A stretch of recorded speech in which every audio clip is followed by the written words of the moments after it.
Hey everyone, and welcome back to the channel. Today we are going to list 5 things you didn't know about the Avatar movie. Let's get right into it. The creator of it, James Cameron, first began writing Avatar in 1994.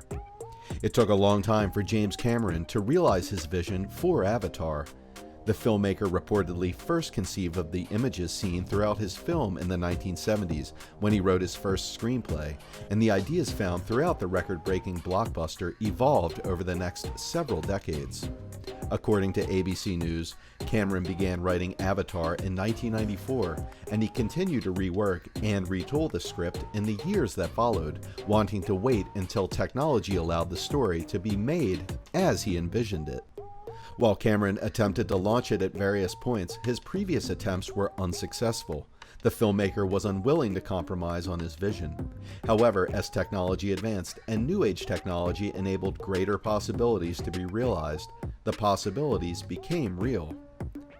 The look of the Na'vi was inspired by a dream James Cameron's mom had.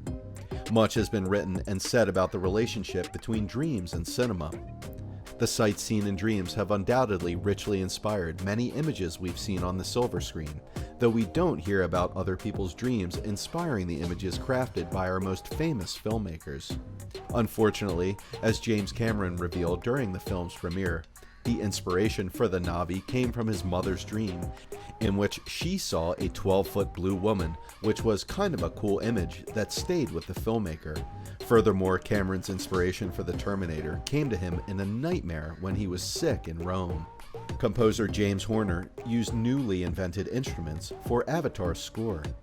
When creating a world as vast and vibrant as Pandora, you want to convey the vast and wonderful otherworldliness of this exotic, extravagant alien world in a stunning and unique way.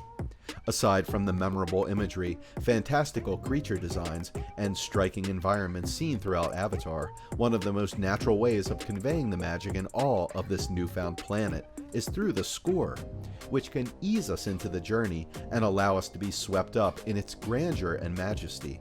Avatar's composer, the late James Horner, went to extreme lengths to create a dazzling original score to craft the emotions and sounds that our lead characters feel and hear. He specifically searched for musical instruments all over the world and used instruments he invented from scratch to create the sound he desired for the score. As Horner explained in the LA Times, there were a lot of vocal sounds I took from various places. These were odd vocal sounds that I would manipulate digitally, and there were interesting flutes, for instance, from South America and Finland that I wanted to be more abstract. He then added, I also have instruments invented from scratch. They were programmed. Linguist Paul Frommer created 1,000 words in Na'vi. Languages are frequently formed over centuries and are constantly recontextualized and retooled as time passes. Linguist Paul Frommer, on the other hand, didn't have the luxury of time when working on James Cameron's Avatar. Cameron set out to create a whole new language for this distant species, starting from scratch after showcasing a beautifully primitive Pandora planet populated by the Na'vi, and you thought your job was difficult. In an interview with Frommer, he detailed his extensive, meticulous process of creating this brand new language, hoping that Avatar would be successful so that his efforts would not be in vain. While you don't often hear people speaking Na'vi in everyday life, Avatar found its audience, which is fortunate for Frommer. He began in 2005 and has written nearly 1,000 words. Gollum convinced James Cameron it was time to make Avatar. It was a fantastic moment when Peter Jackson's Lord of the Rings trilogy was released. The majesty of J.R.R. Tolkien's epic fantasy novels were realized with lavish visual and narrative splendor, capturing the franchise's joy and wonder in incredibly vivid, stunning detail.